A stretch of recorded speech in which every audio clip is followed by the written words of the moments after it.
An object is throne, ಏನು ಎಸಿತಾರಂತೆ ಯಾವುದೊಂದು ವಸ್ತುನ, at a certain angle to the ground, moves in a curved path and falls back to the ground ಅಂತ ಹೇಳಿದ್ರೆ, ಇಲ್ಲಿ ನೋಡ್ತೀನಿ ನೋಡಿ, ಇದು ಬೇಡ, ಹಾಂ ಇದು ಇಲ್ಲಿ ಈ ಕೊನೆಯಿಂದ ಇಲ್ಲಿ ಒಂದೇ ನಿಮಿಷ, ಹಾಂ ಈ ಕೊನೆಯಿಂದ ಒಂದು ವಸ್ತು ಎಸ್ತಾ ಇದ್ದೀವಿ ಸರಿನಾ. ಅದ್ರ ಇನಿಷಿಯಲ್ ಸ್ಪೀಡು 90 ಅಂತ ಹೇಳಿ, ಇದೊಂದು 45 ಅಂತ ಹೇಳಿ, ಇವಾಗ ಇಲ್ಲಿ ಅಬ್ಸರ್ವ್ ಮಾಡಿದ್ದನ್ನ ಕಾಣ್ತಾ ಅದೋ, ಹೀಗೆ ಹೋಗಿ ಹೀಗೆ ಬೀಳುತ್ತೆ. ಇದು ಕರ್ವ್ಡ್ ಪಾತ್ ಅಲ್ವಾ.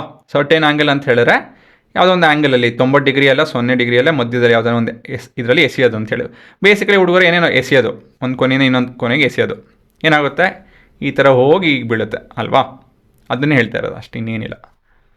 The initial and the final point of the path of the object lies on the same horizontal line ಅಂತ ಹೇಳಿದ್ರೆ ಇಲ್ಲಿ ಬಿಡಿಸಿ ಹೇಳ್ತೀನಿ ನೋಡಿ.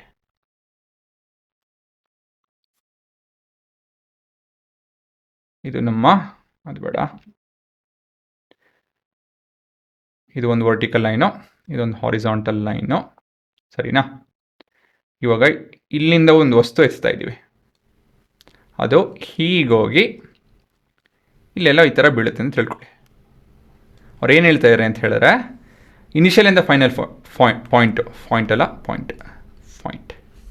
The initial and the final points of the path of the object ಲೈ on the same horizontal line ಅಂತ ಹೇಳಿದ್ರೆ, ಇದು ಮೇಲೂ ಇಲ್ಲ ಕೆಳಗೂ ಇಲ್ಲ, ಅದೇ ಲೆವೆಲಲ್ಲಿದೆ ಸರಿನಾ. ನಾವು ಈ ಕಡೆ ನಿಂತ್ಕೊಂಡು ನೋಡ್ತು ಅಂತ ಹೇಳಿದ್ರೆ ಹೀಗೆ ಕಾಣುತ್ತೆ, ಅದು ಒಂದು ದೂರದಲ್ಲಿ ನಿಂತ್ಕೊಂಡು ನೋಡ್ತು ಅಂದರೆ ಒಂದೇ ಲೈನಲ್ಲಿದೆ ಇದು, ಅದನ್ನು ಹೇಳ್ತಾ ಇದ್ದಾರೆ ಅಷ್ಟೇ, ಇಲ್ಲ ಗೊತ್ತಾಯ್ತಾ. ಮೇಲೂ ಹೋಗಿಲ್ಲ ಕೆಳಗೂ ಹೋಗಿಲ್ಲ ಅಂತ ಹೇಳಿ ಹೇಳ್ತಾ ಇದ್ದಾರೆ, ತಿಳಿತಾ. ಹಾಂ, what is the work done by the force of gravity on the object, ಇದು ಪ್ರಶ್ನೆ. ಮೊದಲೇದಾಗಿ free body diagram of the object while moving ಅಂತ ಹೇಳಿದ್ರೆ, ಎಸಿತೀವಲ್ಲ, ಎಷ್ಟಾದ ಮೇಲೆ ಏನೇನು ಫೋರ್ಸ್ ಆ್ಯಕ್ಟ್ ಮಾಡುತ್ತೆ ಅದ್ರ ಮೇಲೆ, ಗ್ರಾವಿಟೇಷನಲ್ ಪುಲ್, ಅದು ಬಿಟ್ಟರೆ ಇನ್ನೇನಿಲ್ಲ. ಮತ್ತು ಡಿಸ್ಪ್ಲೇಸ್ಮೆಂಟ್ ಯಾವ ದಿಕ್ಕಲ್ಲಿದೆ, ಟುವರ್ಡ್ಸ್ ದ ರೈಟ್, ಹೌದಾ ಅಲ್ವಾ. ಡಿಸ್ಪ್ಲೇಸ್ಮೆಂಟ್ ಅಂತ ಹೇಳಿದ್ರೆ ಏನೋ, ಇನಿಷಿಯಲ್ಲು ಫೈನಲ್ಲು ಈ ಥರ ಜಾಯಿನ್ ಮಾಡ್ತು ಅಂತ ಹೇಳಿದಾಗ ಇದ್ರ distance, that is your displacement. ಇದು ಎಷ್ಟು ಉದ್ದ ಇದೆ ಅಂತ ಹೇಳಿದ್ರೆ ಡಿಸ್ಪ್ಲೇಸ್ಮೆಂಟ್. ಅದ್ರ ದಿಕ್ಕೇನು ಹಾರಿಸಾಂಟಲ್ಲು, ಯಾಕಂತ ಹೇಳಿ ಮೇಲೂ ಹೋಗ್ತಿಲ್ಲ ಕೆಳಗೆ ಹೋಗ್ತಿಲ್ಲ, so it is not making any angle. ಈ ಥರ ಆಗ್ತಿಲ್ಲ ಈ ಥರನೂ ಆಗ್ತಿಲ್ಲ, ಕರೆಕ್ಟಾಗಿ ಈ ರೀತಿಯಲ್ಲಿ ಇದೆ ಸರಿನಾ. ಹಾಗಾಗಿ ಡಿಸ್ಪ್ಲೇಸ್ಮೆಂಟ್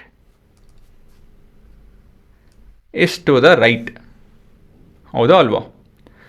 ಮತ್ತು ಗ್ರಾವಿಟಿಗೂ ಡಿಸ್ಪ್ಲೇಸ್ಮೆಂಟು ಆ್ಯಂಗಲ್ ಮೆಷರ್ ಮಾಡಿದಾಗ ಏನು ಬರ್ಬೋದು ಯೋಚನೆ ಮಾಡಿ ನೋಡೋಣ. ಫೋರ್ಸ್ ಆಫ್ ಗ್ರಾವಿಟಿ ಮತ್ತು ಡಿಸ್ಪ್ಲೇಸ್ಮೆಂಟ್ ಯೋಚನೆ ಮಾಡಿದಾಗ ಇವೆರಡು ನಡುವೆ ಆ್ಯಂಗಲ್ ಎಷ್ಟಿರುತ್ತೆ, 90 ಡಿಗ್ರಿ ಇರುತ್ತೆ, ಹೌದಾ ಅಲ್ವಾ. ಸೊ ಏನು ಕನ್ಕ್ಲೂಡ್ ಮಾಡ್ಬೋದು, because there is 90 degree displacement, I mean the angle between displacement and force is 90 degree. ಹಾಗಾಗಿ there is no work is done by gravity. Reason ಏನಕ್ಕೆ ಅಂತ ಹೇಳಿದ್ರೆ, there is no displacement along the vertical direction. Gravity ಯಾವತ್ತಿದ್ರು vertical ಅಂತ ಹೇಳಿದ್ರೆ ಮೇಲಿಂದ ಕೆಳಗೆ, ಇದಕ್ಕೆ ವರ್ಟಿಕಲ್ ಅಂತ ಹೇಳ್ತೀವಿ ಸರಿನಾ. ಇದಕ್ಕೆ ಹಾರಿಸಾಂಟಲ್ ಅಂತ ಹೇಳಿ ಕರಿತೀವಿ. ನೆಲ ಹಾರಿಸಾಂಟಲ್ಲು, ಬೆಟ್ಟ ವರ್ಟಿಕಲ್. ನೀವು ಬೆಟ್ಟ ಎತ್ತುತ್ತಾ ಇರಬೇಕಾದ್ರೆ ವರ್ಟಿಕಲಿ ನೀವು ಡಿಸ್ಪ್ಲೇಸ್ ಆಗ್ತಾ ಇರ್ತೀರಾ, ಪಕ್ಕ ಡಿಸ್ಪ್ಲೇಸ್, ಹಾರಿಸಾಂಟಲ್ಲು ಆಗ್ತೀರಾ ವರ್ಟಿಕಲ್ಲು ಆಗ್ತೀರಾ. ಪ್ಲೇನ್ ಸೀದಾ ಮೇಲ್ಗಡೆ ಹೋಯಿತು ಅಂತ ಹೇಳಿದ್ರೆ, ರಾಕೆಟ್ ಸೀದಾ ಮೇಲ್ಗಡೆ ಕಳಿಸೋದು ಅಂತ ಹೇಳಿದ್ರೆ ದೇರ್ ಇಸ್ ವರ್ಟಿಕಲ್ ಡಿಸ್ಪ್ಲೇಸ್ಮೆಂಟ್ ಅಂತ ಹೇಳ್ತೀವಿ.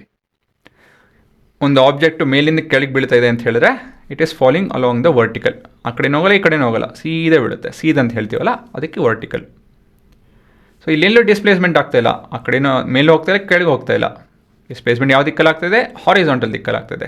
ಹಾಗಾಗಿ there is no contribution because of ಗ್ರಾವಿಟಿಯಿಂದ ಆ ಥರ ಯಾವ ರೀತಿಯಾದಂಥ ಡಿಸ್ಪ್ಲೇಸ್ಮೆಂಟ್ ಆಗ್ತಾಯಿಲ್ಲ ಅಂಥೇಳಿ ನಮ್ಮ ಉತ್ತರ.